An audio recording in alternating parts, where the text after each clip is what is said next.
The hall smelled of hot wax and wet wool, and the iron bite of old blood buried under 100 years of polished stone. Morel stood barefoot on the black ring at the center of the great dais hall, the hem of her slate dress brushing the chalk line that marked where claim words became law.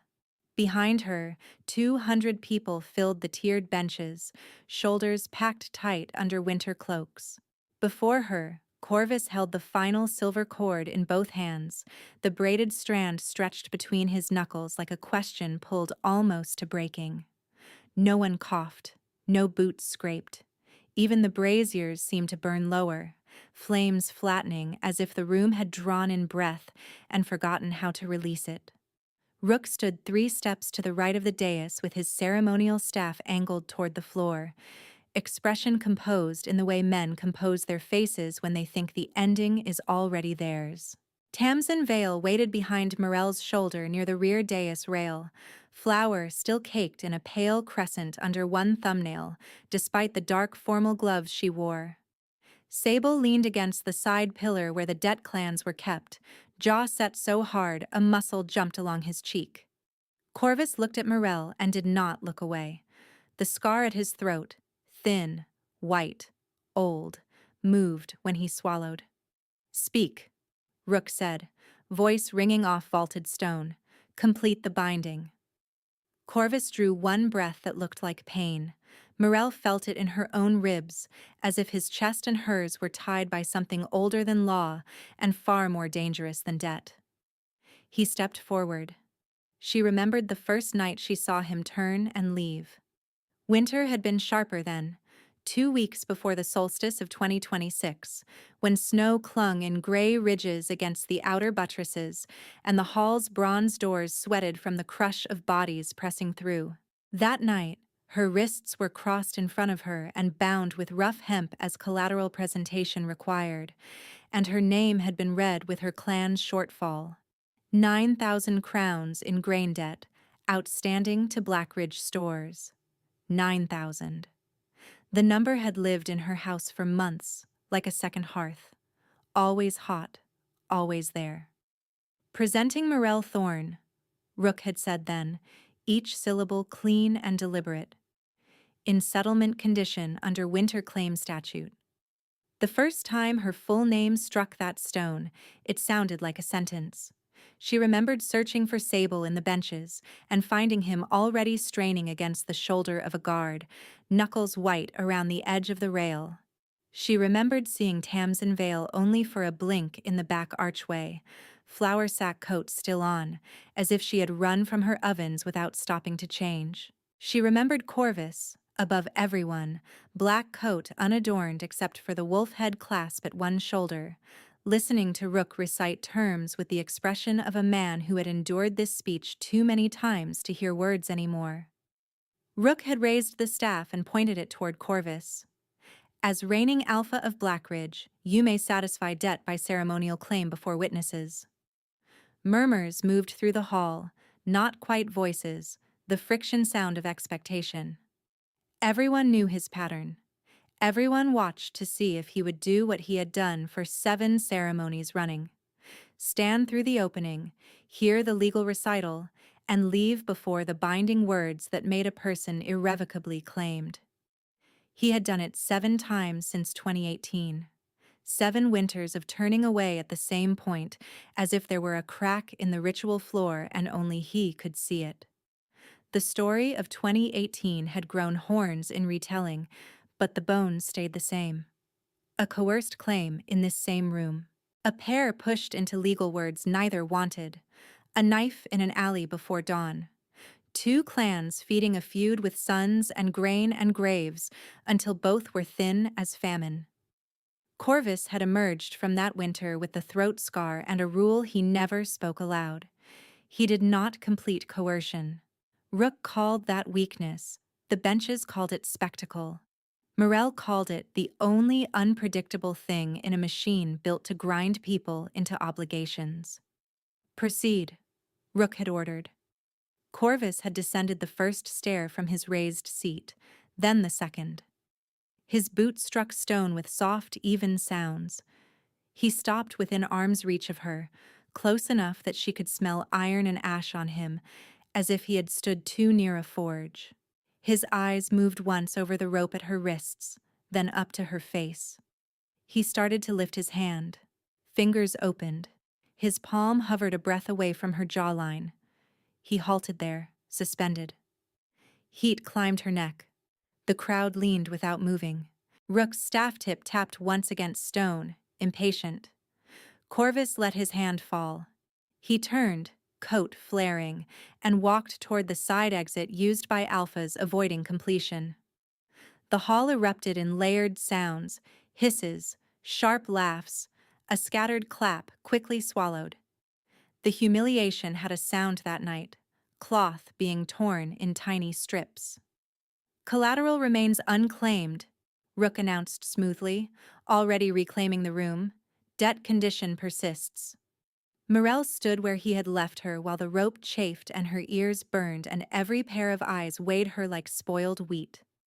When Rook dismissed the benches, the pressure in the hall broke into movement, cloaks brushing, boots dragging slush, whispers like gnats. Sable reached her first, grabbing at the knot on her wrists. His hands shook so hard he fumbled. "I should have," he began.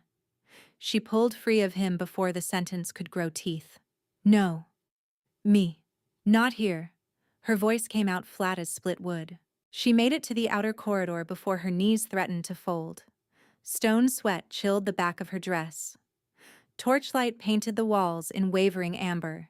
She braced one hand against a carved pillar and pressed thumb into palm until crescents formed, counting backward from 9,000 because arithmetic gave her one thing that still behaved predictably.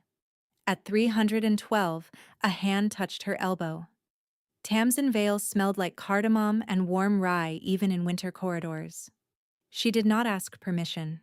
She tucked herself at Morel's side and angled her body to block the view from passing officials. "Come," she said. "My ovens are still hot. I can walk." "I know. You're coming anyway."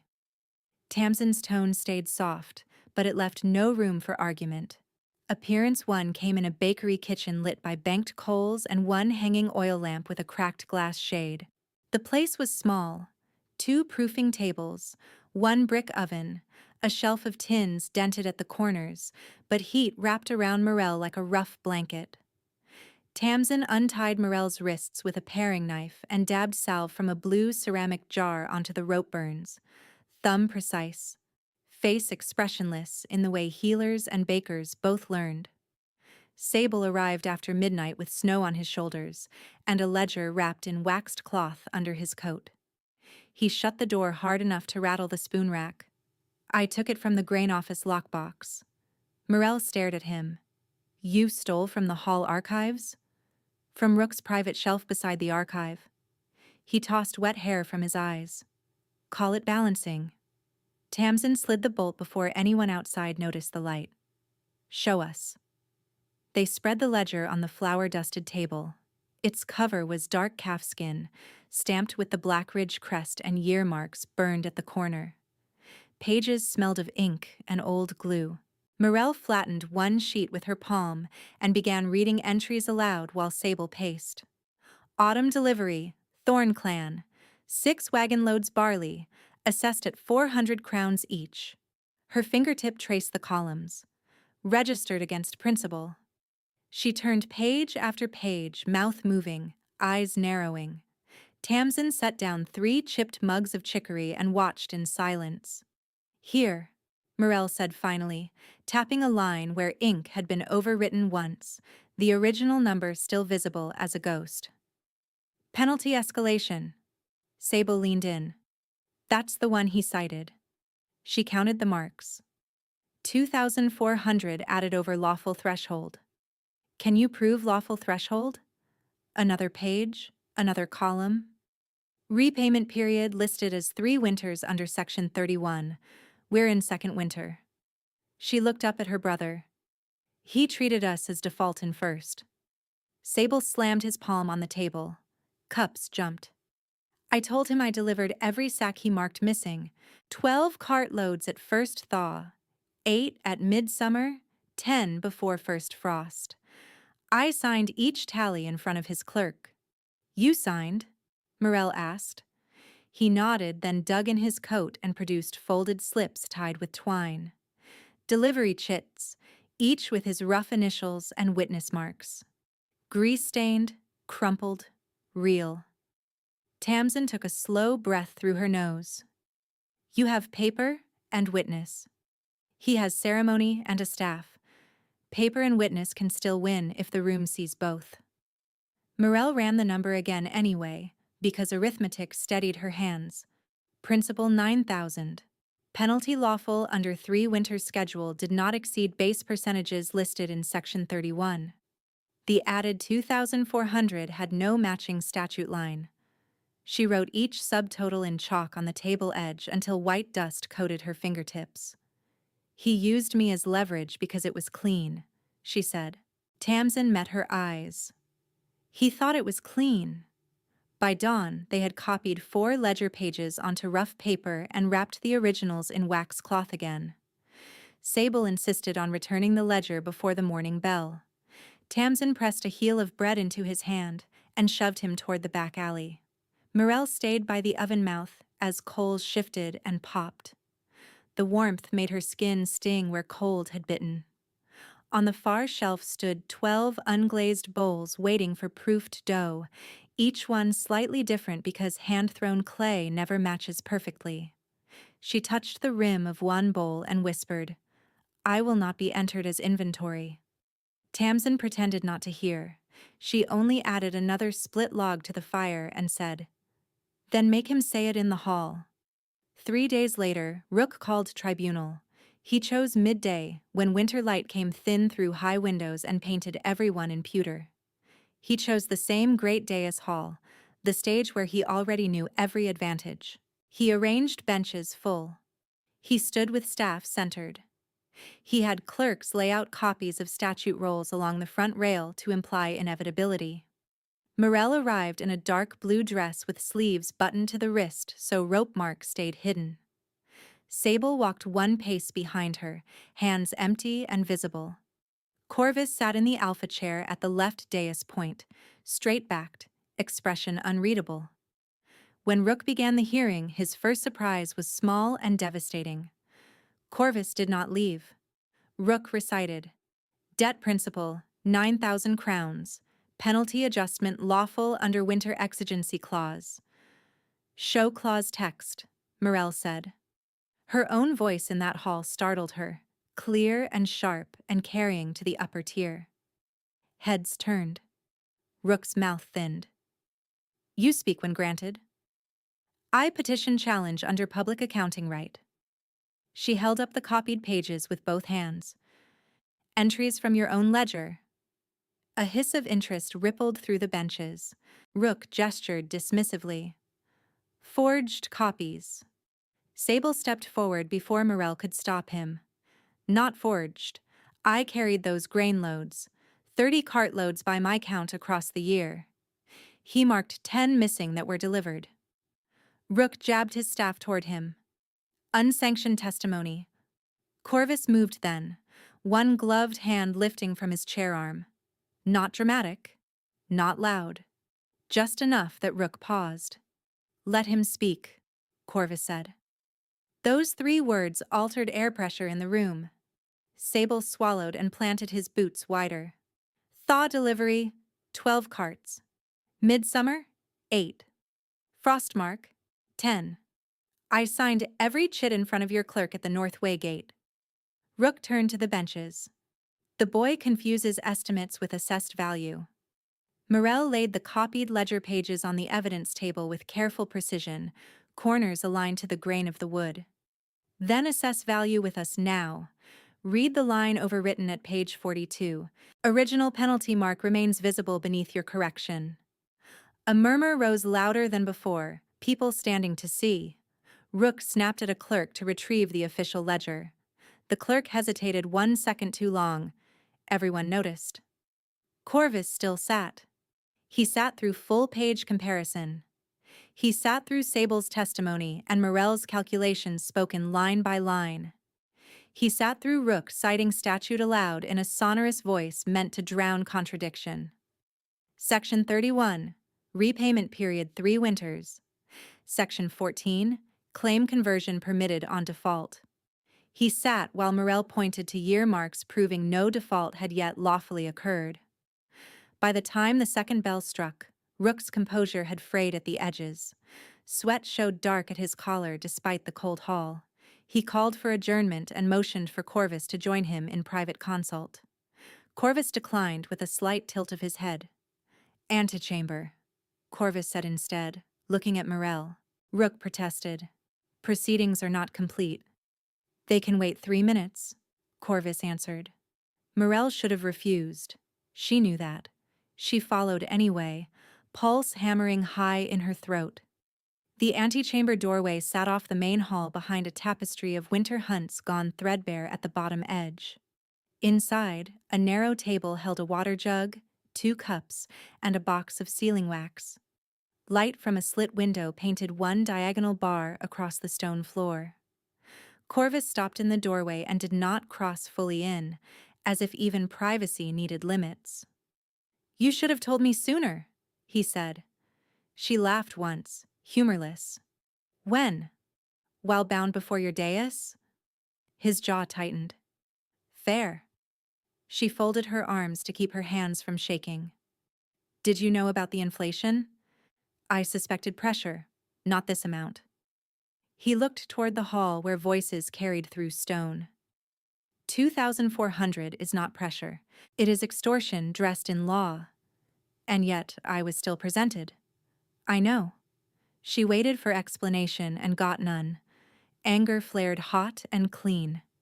You walked out. Again. I walked out because I would not say words that made you property. His eyes flicked to her mouth, then away, as if that movement cost him. That is not defense enough. But it is true.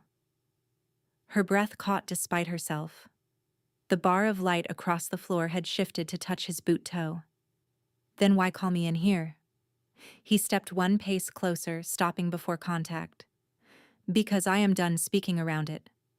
His voice dropped, roughened at the edges. I want you, not this bargain. The words hit like a thrown stone into deep water, impact first, then widening circles she could not see the edge of. Morel gripped her own sleeve until the button dug into her palm. Want is not the point. It is if I pretend this is only politics. Politics decide whether I remain a person. I know. He inhaled, slow. I am trying to say both without lying. They stood a breath apart in a doorway no wider than a grain cart. She could smell that iron and ash scent again, mixed now with winter air and the faint resin of the hall's torch pitch. Her heartbeat thudded hard enough to blur the room edges. His fingers flexed at his side, then stilled. She leaned forward before she decided to. He did too.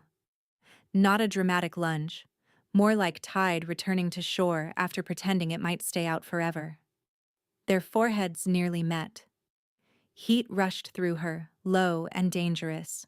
His hand rose again toward her face, the same aborted motion from the ceremony, but this time his fingertips grazed one loose strand near her cheek and tucked it behind her ear with painful care. Stop, she whispered. He froze instantly. Not because I don't... The words tangled. She started over. If we cross this now, Rook will say, desire proves consent to claim terms. He will lock me in his version and call it legal. Corvus closed his eyes once, a short shudder. When he opened them, resolve had replaced hunger by visible degrees. Then we stop. She nodded, chest tight. We stop until terms are rewritten in open hearing. Co-equal. No property language. Debt correction entered before any vow. Agreed. Say it plainly. I will not claim you under coercive terms. He held her gaze steady. I will not touch you again until the hall hears your conditions and I answer them. The restraint sent a sharp ache through her, but it steadied her enough to walk back into the hall. From beyond the tapestry came the scrape of staff on stone and Rook's raised voice demanding resumption. Morel stepped back first. Corvus moved aside to let her pass, palm open but empty. In the hall, proceedings dragged through afternoon into torchlight. Rook attempted to discredit Sable as kin-biased, then to dismiss copied pages as incomplete, then to bury argument under procedural objections. Corvus intervened only twice, each time minimal and fatal. Once to require official ledger production, once to order statute line read in full, including repayment period of 3 winters. Each intervention cut Rook's maneuvering room by half. Still, custom favored office holders. Morel knew better than to trust momentum. That night she slept in her own narrow bed for the first time in a week and woke before dawn with her jaw aching from clenching. Frost patterned the inside window pane in fern shapes. She sat at the washstand and rehearsed terms out loud while breath smoked in the air. Corrected principle. Removal of inflated penalty. No ownership phrase.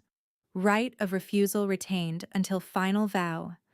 Public acknowledgement of past harm. By the 4th repetition, words felt less like hope and more like tools.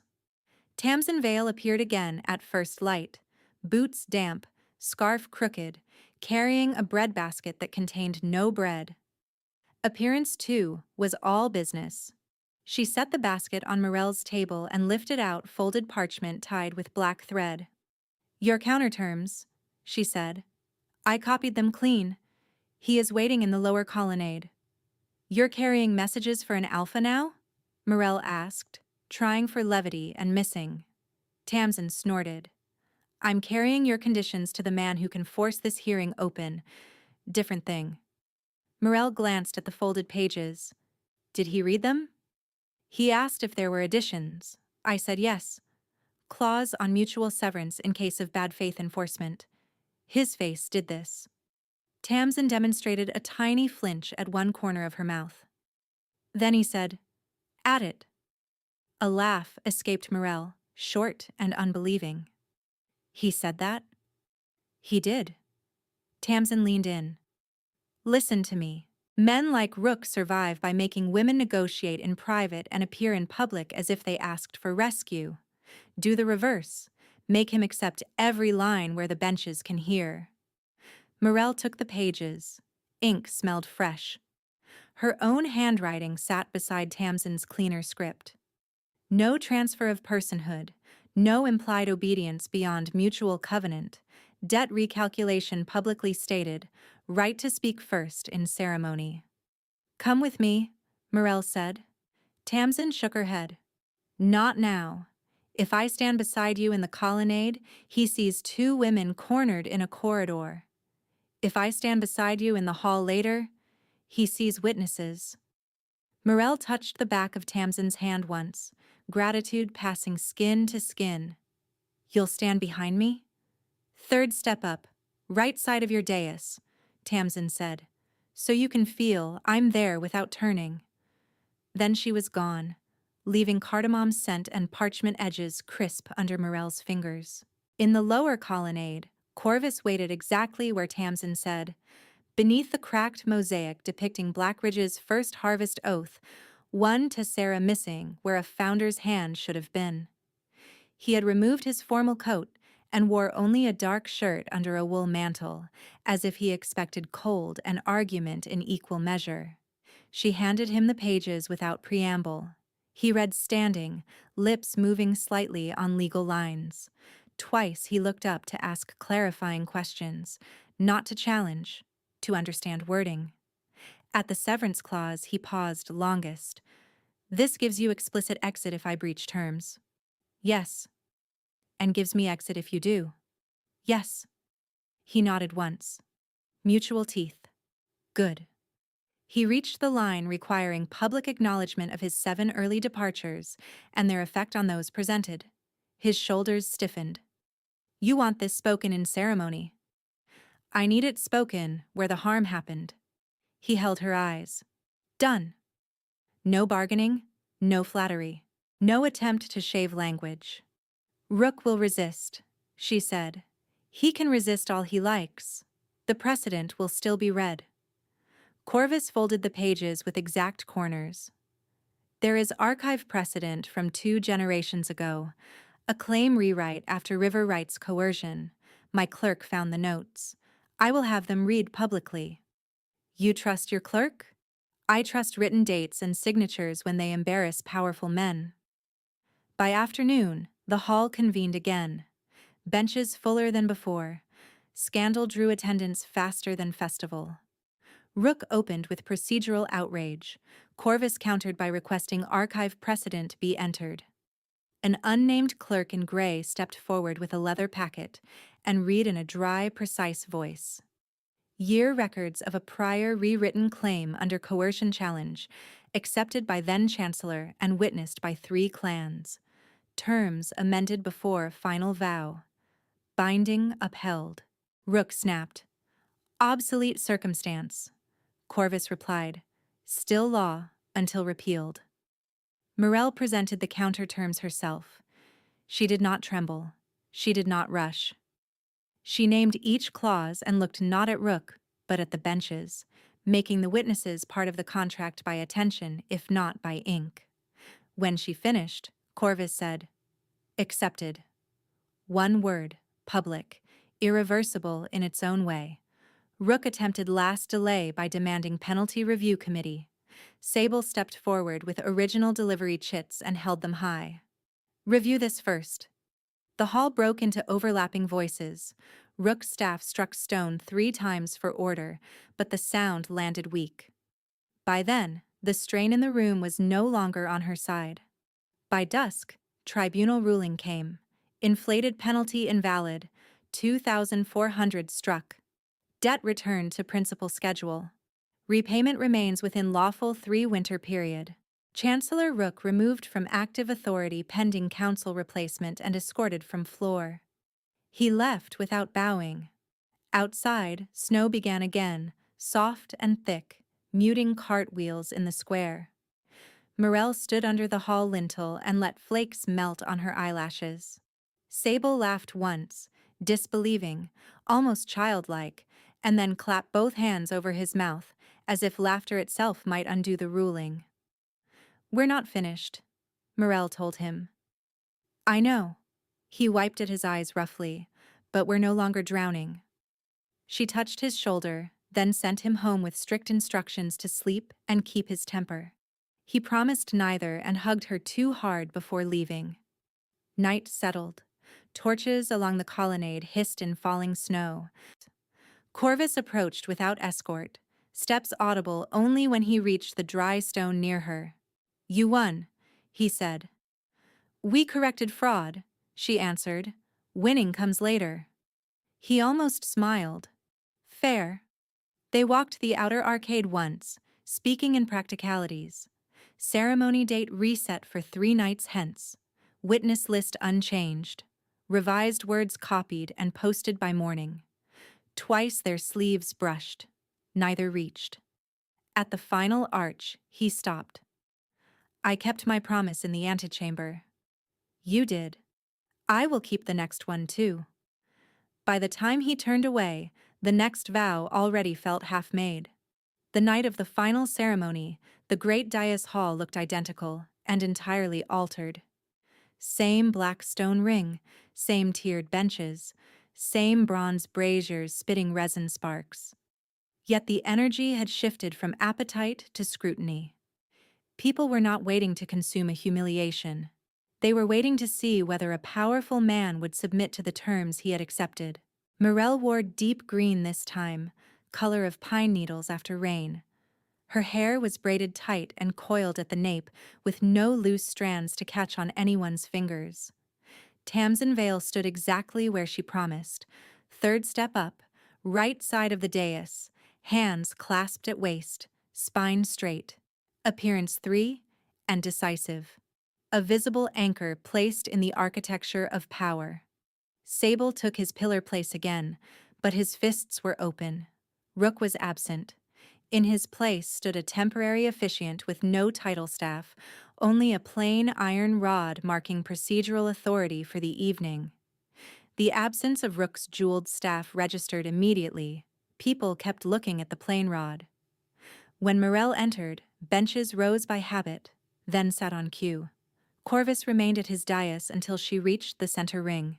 He descended all steps and stopped at equal distance. Not above, not below. The officiant read revised terms in a voice that did not tremble. Debt principal, 9,000 crowns under lawful 3-winter repayment period, no unlawful penalty. Morel felt the number pass through the room and settle without knives attached. Claim terms revised by mutual petition and accepted in public hearing. No transfer of personhood. Mutual covenant. Severance rights reciprocal under breach. At reciprocal, 2 older men in the upper bench made disapproving sounds. Nobody echoed them. The officiant lowered the rod. Claimant 1 may speak. Morel had asked for this line and now owned it. She stepped forward until boots touched the chalk ring. My name is Morel, she said, voice steady enough to surprise even herself. I stand here by my choice tonight. I reject all words that made me collateral, inventory, or settlement object.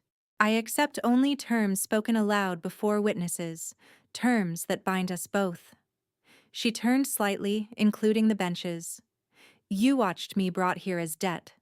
Watch me now, as equal claimant.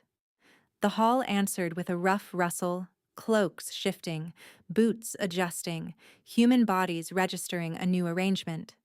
Corvus stepped into his speaking place.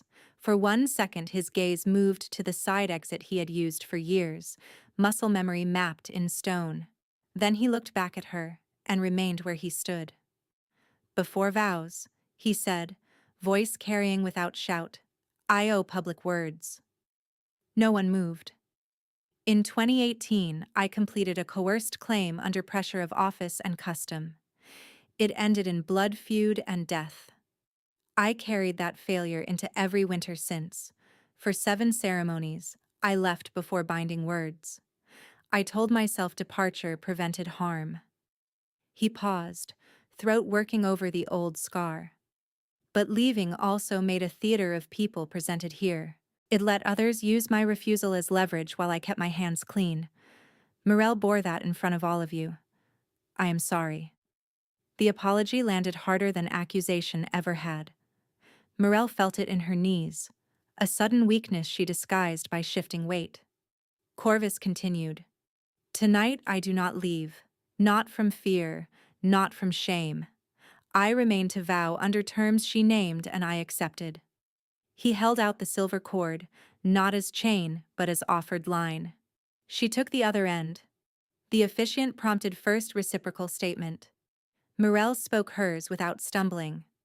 I choose covenant with you as equal claimant under witness terms. I keep my name, my will, my right to speak, and I bind them beside yours, not beneath. Corvus answered, I choose covenant with you as equal claimant under witnessed terms. I renounce coercive right, accept mutual obligation, and bind my authority to the limits we set together.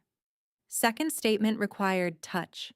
He lifted his hand slowly toward her jaw again, the motion that had stopped twice before. This time, she tilted her face into his palm first, granting what had once hung unfinished in air. His thumb traced one brief line along her cheekbone, warm, reverent, shaking at the tip.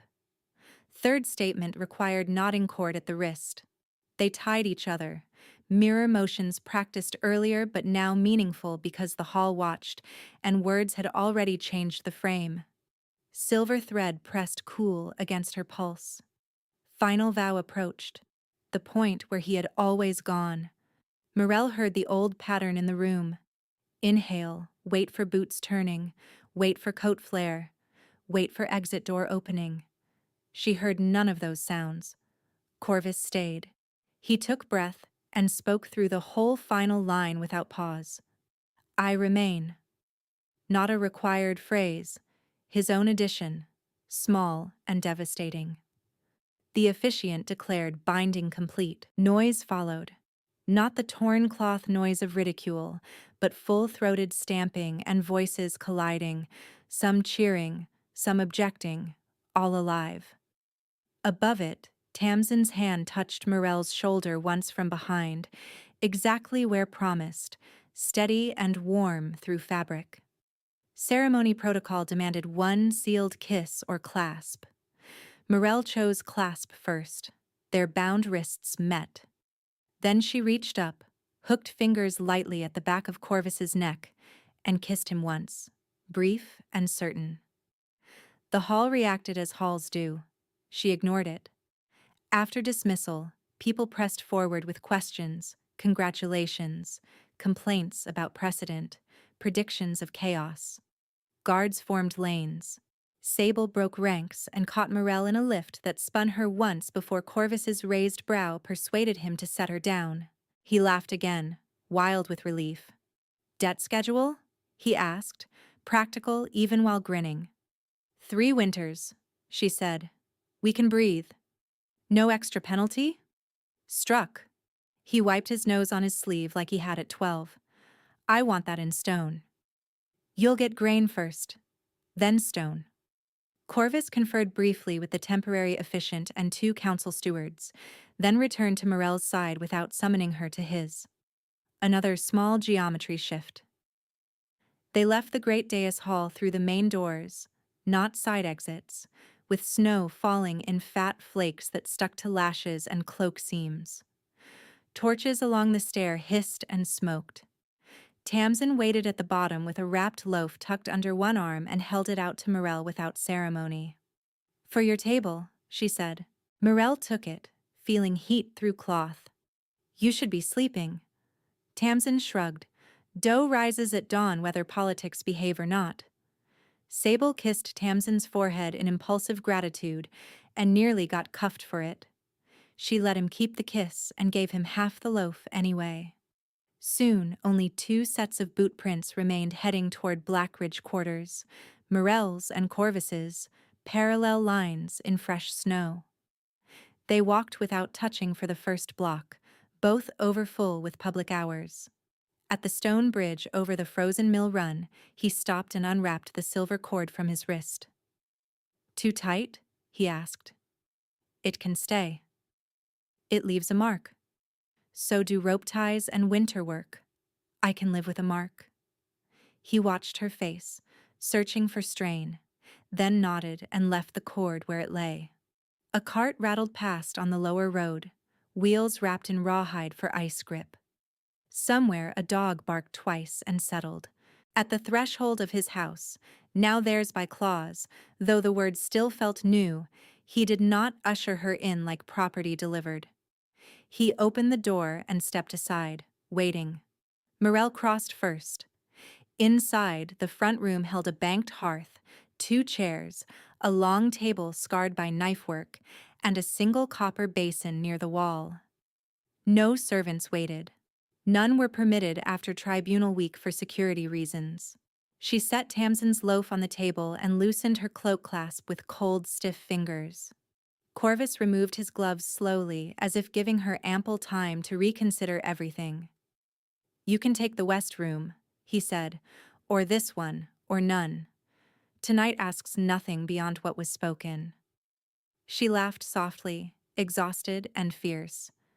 "You keep offering exits until you stop needing them." She stepped closer, close enough to feel heat from his skin now that snow damp had evaporated.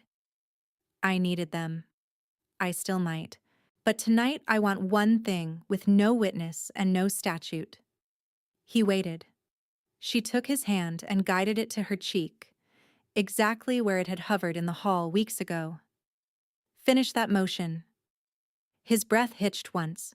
He cupped her face fully, thumb resting under her eye. When he leaned down, he paused a finger's width from her mouth until she closed the last distance. Their kiss deepened gradually. No rush, no taking by surprise. His other hand came to her waist only after she nodded against him. They broke apart with foreheads touching, both breathing hard. "Bedroom," he murmured, question in the word. "Yes." Halfway down the corridor she stopped and turned him toward her again, pressing him back against cool plaster. Laughter shook out of her when he made a startled sound. She kissed him harder this time. Learned the line of his lower lip, the roughness where scar tissue pulled slightly at his throat when he swallowed. Heat climbed fast, body remembering the antechamber restraint and answering late. Then the legal caution she had carved into herself rose clear and precise, even in hunger. "One check," she said against his mouth. "Anything." "Say it again. No coercive claim, no implied obligation from this." He put both hands on the wall beside her shoulders, keeping his weight off. "No coercive claim. No obligation beyond your yes, moment by moment." She exhaled and nodded. Then yes. What followed was not frantic, not timid, but attentive in the way new language is attentive, listening, repeating, adjusting. He asked before each new touch. She answered in words, not guesses. When they reached the edge where fear used to live, it did not vanish. It changed shape and sat beside desire instead of strangling it. Later, tangled in blankets with the fire burned low and snow pattering the shutter, Morel traced the white line at his throat and thought about how scars could be warning and map at once. By dawn, gray light had replaced torch glow on the ceiling beams. Corvus slept on his side facing her, one hand open on the sheet between them, not possessive, simply present. Morel slipped from bed, wrapped herself in a wool robe, and went to the kitchen. She cut Tamsin's loaf with the serrated knife from the table and toasted 2 slices over coals, watching butter soak into rough crumb. He appeared in the doorway, hair unbound, expression unguarded in a way she had never seen in public. "That smells like her bakery." "It is her bakery." He took the offered slice and leaned on the doorframe. "Council convenes at noon to formalize interim chancellery. Rook's removal will be contested." "He can contest from outside the hall." "He will." She sipped hot water from a tin cup. "Then we keep witnesses close." He nodded toward the window where snow had stopped and pale sun struck the courtyard stones. "Will you come with me?" "Into council?" "Into the room." She considered. "Yes, but I speak when I choose, not when prompted for display." A flicker of pride crossed his face. "As negotiated." Later that day, they entered council chambers side by side. Rook was not there. His absence had weight. Procedure took hours. Objections rose and fell. In the end, removal stood pending final review, and debt corrections for all affected clans were ordered for audit by neutral stewards. Sable sat in back through every minute, boots muddy, eyes stubbornly awake. He caught Morel's glance only once and gave the smallest nod. Evening brought quiet. Not perfect peace. Blackridge did not turn gentle overnight, but a different baseline. Morel returned to the great dais hall at sunset alone, crossing the now empty stone where voices had thundered the night before. She wanted to see the place without bodies in it, to test whether it still owned pieces of her. The black ring at center remained, chalk smudged by many boots. She stepped onto it and stood exactly where rope had bitten her wrists weeks earlier. She raised her hands and saw only faint pink traces now. The marks were faint enough to miss at a glance. The weeks behind them were not. Behind her, soft footfalls approached. Corvus did not speak until he reached the edge of the ring. "I thought you'd be here," he said. "How?" "You are thorough." She turned. "And you?" "I told myself I was checking security." A corner of his mouth twitched. "I was lying." She held out one hand. He took it. Together they faced the empty benches that had watched everything. "No audience," he said. "Good," she answered. They left before dark fully settled, doors closing behind them with a deep wooden thud that echoed once and stopped. At home, Morel unpinned her braid and set the pins in a ceramic dish by the hearth. One pin had bent slightly at the tip during ceremony hours. She straightened it with thumb and forefinger and laid it flat. Corvus fed 2 logs to the fire and came to stand beside her. Outside, a gust rattled the shutters, then passed. Inside, the house held. He touched the inside of her wrist where the silver cord had marked a pale line. "Still too tight?" he asked again. Habitual care. She turned her hand and linked fingers with his. "No, it fits." In the next room, the loaf knife clicked softly as cooling metal settled against wood. The sound was small and ordinary and, for the first time in that house, entirely theirs.